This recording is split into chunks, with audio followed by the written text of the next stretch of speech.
Good morning, everyone. Hopefully, it's good morning for all of you, even when you are seeing this video later. Welcome back to Rooted in Culture, Fluent in Care, where we have another amazing bilingual therapist. We're here with Carla. Carla, how would you want to introduce to everyone who's watching you? Okay, well, I am a family therapist, like to begin with, that has always been interested in couples because I think that couples and adults, right, are kind of the pillars of the family. Yeah. So they are so important to family functioning. And usually, if you work with them and they work as a team, the family will improve so much. Yeah. So well, I didn't stop working with families, but I don't have much families in my practice anymore. But I have a lot of couples, and I really love working with them. Yeah. So Mhm.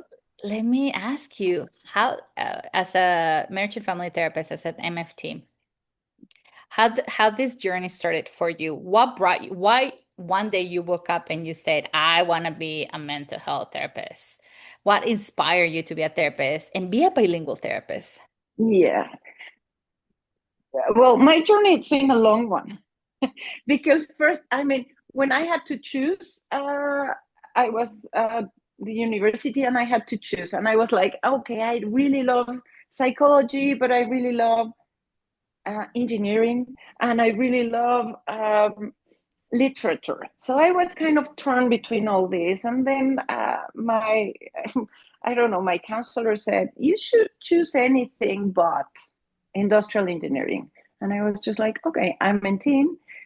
I want to be an industrial engineering, right? Because so I have a bachelor's degree in industrial engineering. I have a master's in um, um, decision making. And then I had my first kid, and I was just like, okay, I cannot do what I want and still be present because the hours were long hours, Yeah. long working hours. And I wanted to be a present mother. Yeah. So then I said, okay, my psychology, I had always loved that. How can I do that? Because I don't know if it was time to go back to study something. Yeah. And I was very lucky because I could choose that. I had my second baby, and then I said, okay, I'm going back to study because I want to be with them, but I cannot be a full time mother. I need Yeah. my work. Yeah. And so I have a master's in family therapy, and it's a 4 year long master's degree. So it was a long one because I wanted to be prepared.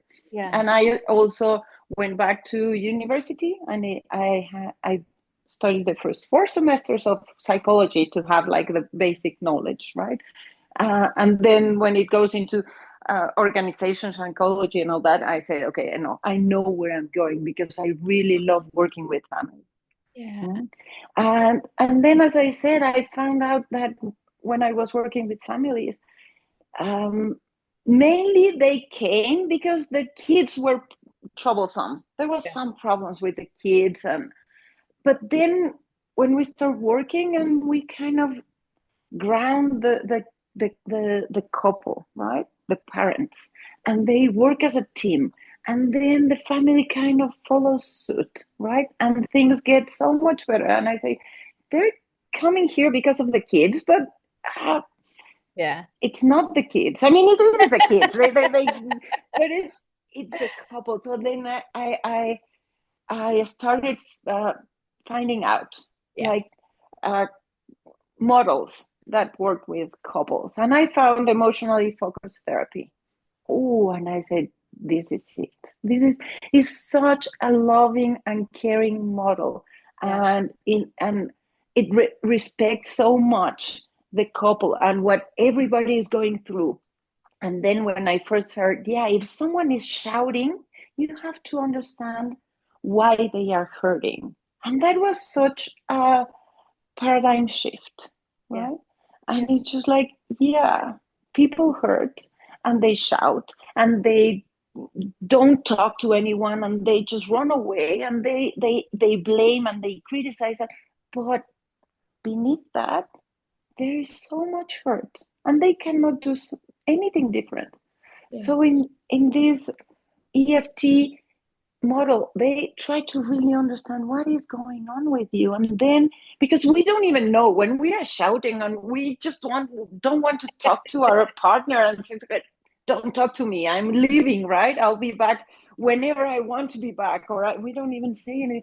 And they don't even understand what's going on with them.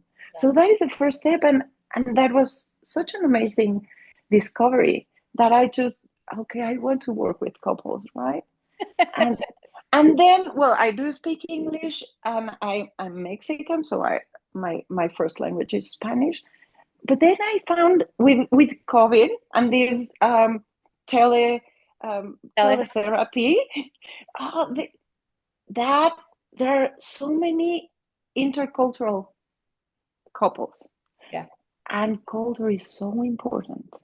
Yeah. and and it's so difficult for them because they have the regular couples Yeah. uh, problems, and then they have this cultural thing that they understand. So Yeah. um, I have been close to the American culture, right? So Yeah. I kind of know a little bit of that, and I think I can relate to uh, the clients that are from the US.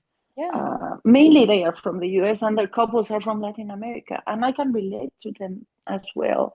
Yeah. And we have this, sometimes this is Spanglish, right? Because they get a little bit upset and they go to their primary language, and then yeah, we switch sometimes from Spanish to English. And but it has been such an amazing journey and discovery, right? Yeah. And I think this teletherapy has opened up those doors that were closed before, because Yeah. they they not always live. I live in Mexico City. They don't always live here, so Yeah. there was no way of reaching them, Yeah. right? And I think you're just talking even beyond, right? Because after COVID and going to telehealth, but we became also more global.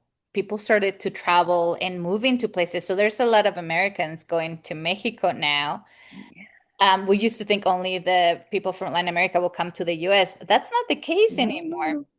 So we do need not only bilingual therapists who can hold sessions in both languages, which is really important.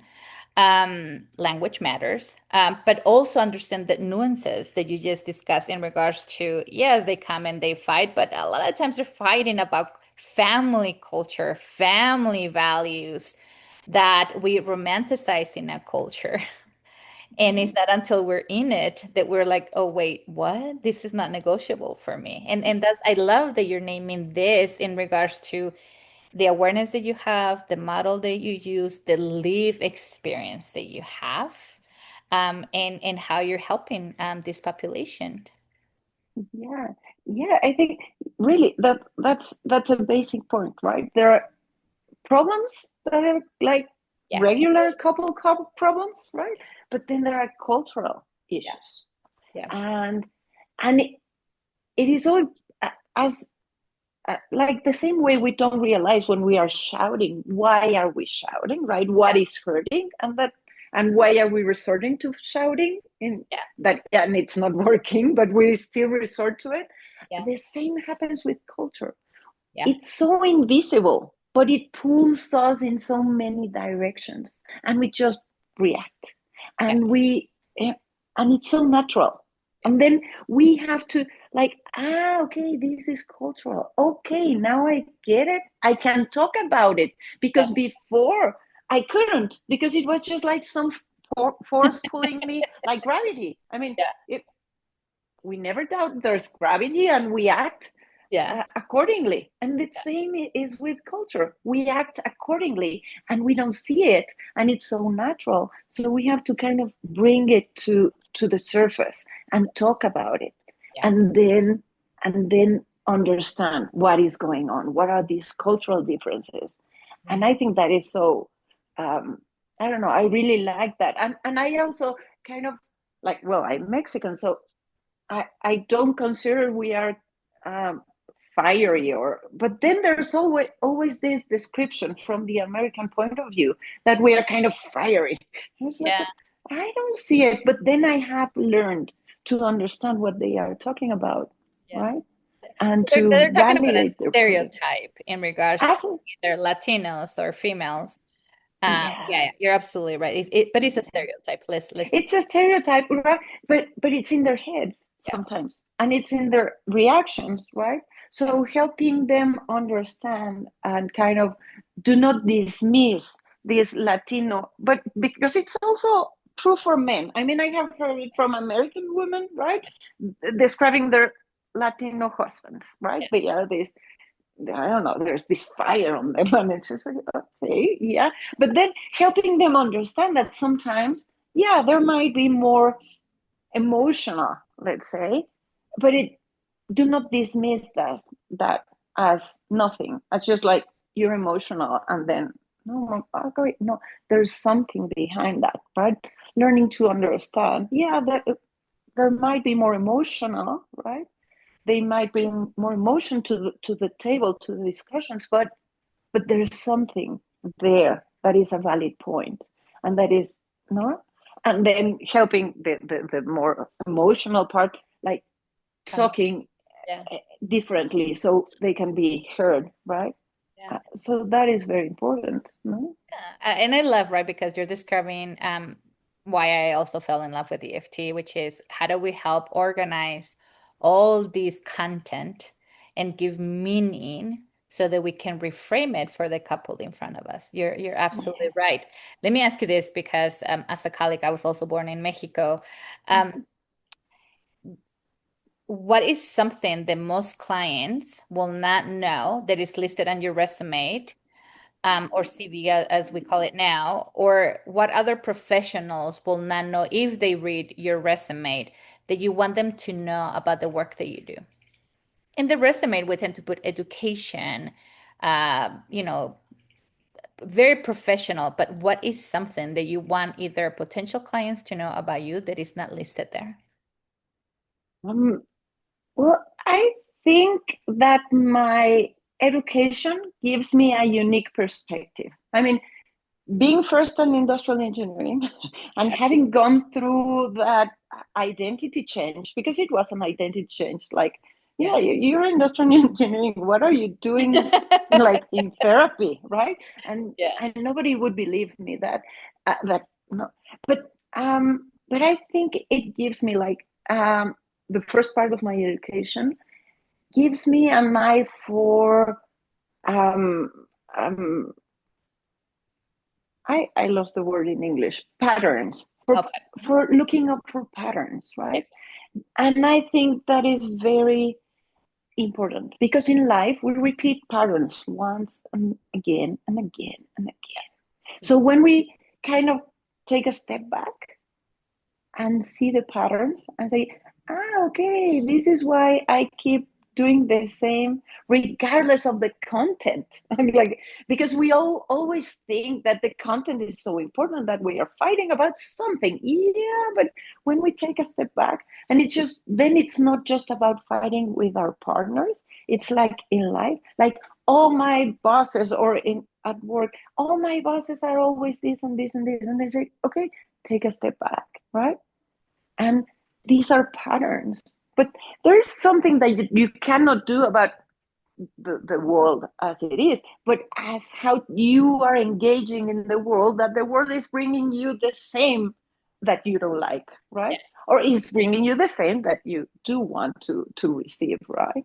Yeah. So that is, I think I have I know that looking for patterns is an ability that we EFT therapists have, but I think I have kind of a unique way of doing that because I was working before in a different, it's also systems, but applied in a different way. So I have a kind of a different eye for that. Yeah. And and I think it is something that it's not per se in my CV, or Yeah. sometimes I usually left out the industrial engineering part because I don't want to confuse anyone, no, but I think it is there and it is important, right? I have this ability that I think it's different, no? I think you're a human full of gifts, with everything that you bring, not only because of your education, but because of the um, life experience that you bring in, and then how you bring in not just the cultures in regards to race and ethnicity, but also even professions and how you beautifully build them up. So thank you, Carla, for being you, for doing what you do, and for everyone watching this video. Please reach out to Carla. We will include below the video her contact information so that you can reach out and inquire about her services. Carla, mil gracias. Okay. And until next time. Muchas gracias, Liliana. It was an amazing interview, talking with you.